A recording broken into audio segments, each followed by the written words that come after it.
नमस्कार, बालविश्व मराठी बेबी वर्ल्डमध्ये सर्वांचं मनापासून स्वागत।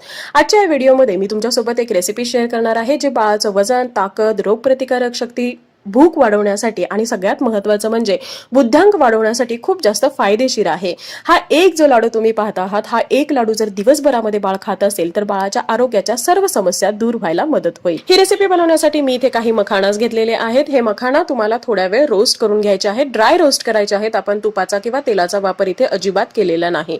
अगदी लो टू मीडियम फ्लेम वरती तुम्हाला हे मखाना जोपर्यंत हलकेसे ब्राऊन होत नाही तोपर्यंत भाजून घ्यायचे आहे। तुम्ही इथे पाहू शकता आपले मखाना छान भाजले गेलेले आहेत।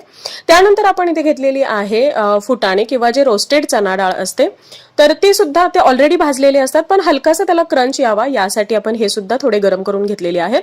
यासोबतच मी इथे काही बदाम घेतलेले आहेत। जे काही ड्रायफ्रुट्स आपण इथे वापरणार आहोत त्याचं कोणतंही असं फिक्स प्रमाण नाही, तुम्हाला हव्या त्या प्रमाणामध्ये घेऊ शकता, पण जर सम प्रमाणामध्ये घेत असाल तर याची टेस्ट छान यायला मदत होते।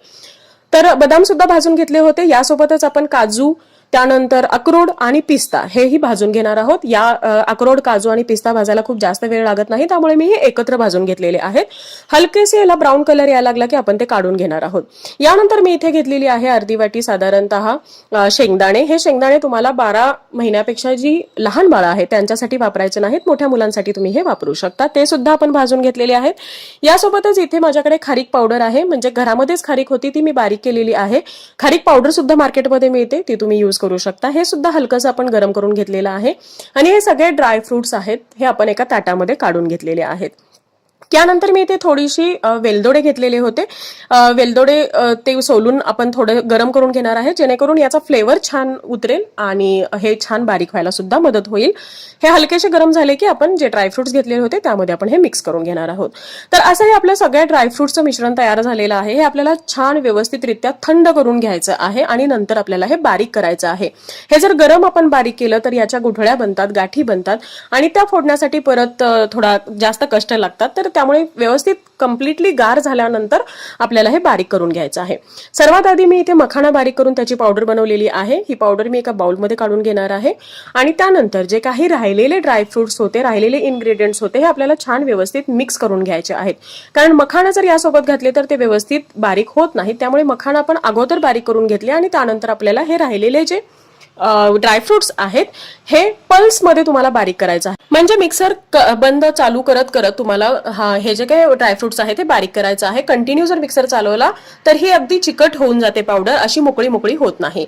मी सगळे जे काही ड्रायफ्रुट्स आहेत हे बारीक करून घेतलेले आहेत। यानंतर आपल्याला यामध्ये घालायचं आहे थोडंसं जायफळ। साधारणतः म्हणायला गेलं तर एक अर्धा इंच जे जायफळ आहे हे मी यामध्ये खिसून या पद्धतीने घातलेलं आहे। जायफळमुळे बाळाला जर सर्दी, कफ, खोकला असेल तर ते कमी यायला मदत होते, बाळाला छान झोप लागते, डायजेशन छान होतं आणि त्यामुळे जायफळाचा वापर तुम्हाला जरूर करायचा आहे। यासोबतच थोडीशी सुंठही मी यामध्ये घातलेली आहे आणि जी काही दालचिनीची पावडर आहे ती सुद्धा अगदी पाव चमचा यामध्ये घातलेली आहे। यामुळे याचा फ्लेवर वाढायला मदत होते, शिवाय बाळाला सुद्धा डायजेशनसाठी हे थोडंसं हलकं होतं। तुम्हाला जर याचा गोडवा थोडासा वाढवायचा असेल तर तुम्ही यामध्ये थोडी खडी साखर सुद्धा घालू शकता। नॉर्मल जी पांढरी साखर असते ती शक्यतो तुम्ही इथे वापरू नका, पण ही जी खडी साखर आहे ही बारीक करून तुम्ही मिक्सरमध्ये याची पावडर बनवू शकता। मी सुद्धा याच पद्धतीने ही पावडर शुगर बनवलेली आहे। डेली सुद्धा तुम्ही बाळाला ही जी साखर आहे ही थोड्याफार प्रमाणामध्ये देऊ शकता जर बाळाला गोड आवडत असेल तर। ही साखर मी आपल्या ही जी काही पावडर तयार झालेली आहे यामध्ये घातलेली आहे आणि व्यवस्थित आपल्याला हे हाताने किंवा चमच्याच्या साह्याने मिक्स करून घ्यायचं आहे।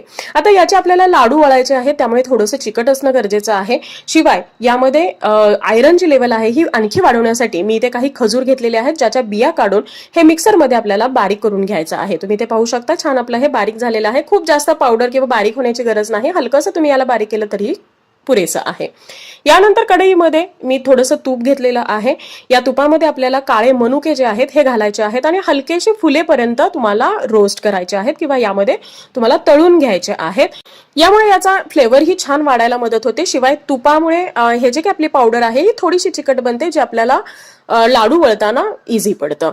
तर मी हे सगळं जे तूप आहे आणि काळे मनुके होते हे घालून घेतलेले आहेत। त्यासोबतच आपण ही जी काही खजूर बारीक करून घेतलेली होती ही सुद्धा आपल्याला यामध्ये घालायची आहे आणि व्यवस्थितरित्या या पावडर सोबत एकजीव करायची आहे। तुम्ही हाताने करू शकता किंवा मिक्सरमध्ये सुद्धा हे परत एकदा फिरवून घेऊ शकता। हाताने इथे मी हे सगळी एकजीव करून घेतलेली आहे। तुम्ही इथे पाहू शकता आपलं जे मिश्रण आहे हे हलकंसं चिकट झालेलं आहे। त्यानंतर तुम्हाला हाताला तूप लावायचं आहे आणि छान असे याचे लाडू बांधायचे आहेत, लाडू वळायचे आहेत। खूप मोठा लाडू लाडू करण्याची गरज नाही आणि खूप छोटाही नाही. आपल्या हातामध्ये बसतो एवढा छोटासा लाडू जरी तुम्ही बनवत असाल तरी सुद्धा बाळाला दिवसभरामध्ये जे काही आयरन आहे, कॅल्शियम आहे, प्रोटीन आहे, ह्या एवढ्याशा लाडूमधून मिळू शकतं, जे तुम्ही सकाळी उठल्याबरोबर बाळाला हा नाश्त्यामध्ये देऊ शकता किंवा स्नॅक मध्ये तुम्ही बाळाला हा इन्क्लूड करू शकता. लाडू वळून झाल्यानंतर याचा फ्लेवर आणखी वाढवण्यासाठी किंवा याला थोडंसं टेक्स्चर मिळण्यासाठी मी हे खसखस जे असते त्यामध्ये हे घोळवून घेणार आहे आणि परत एकदा थोडंसं हे बांधून घेणार आहे, जेणेकरून खसखस याला छान लागेल. तुम्हाला असं नको असेल तर तुम्ही खसखस आहे ह्या पावडरमध्ये टाकून ते बारीक करून घेऊ शकता. शिवाय बाळ लहान असेल, हे जे काही मनुके आहे हे खावत नसेल तर तुम्ही ते सुद्धा बारीक करून यामध्ये टाकू शकता. आणि असे हे आपले पौष्टिक वजन वाढीसाठी, बाळाच्या बुद्ध्यांक वाढवण्यासाठी, भूक वाढवण्यासाठी, बाळाला संपूर्ण पोषण देण्यासाठी हे लाडू तयार झालेले आहेत, जे तुम्ही बाळाच्या स्नॅक मध्ये देऊ शकता. डेली फक्त एक लाडू बाळाला द्या आणि बाळाच्या आरोग्याच्या सर्व समस्या विसरून जा. लहानांपासून मोठ्यांपर्यंत सर्वांनी खावा असा हा लाडू आहे. विशेषतः पावसाळ्यामध्ये तुम्हाला हा लाडू बाळाला जरूर द्यायचा आहे. सो कशी वाटली याची रेसिपी जरूर सांगा, जरूर ट्राय करा. Thank you so much for watching. Bye bye.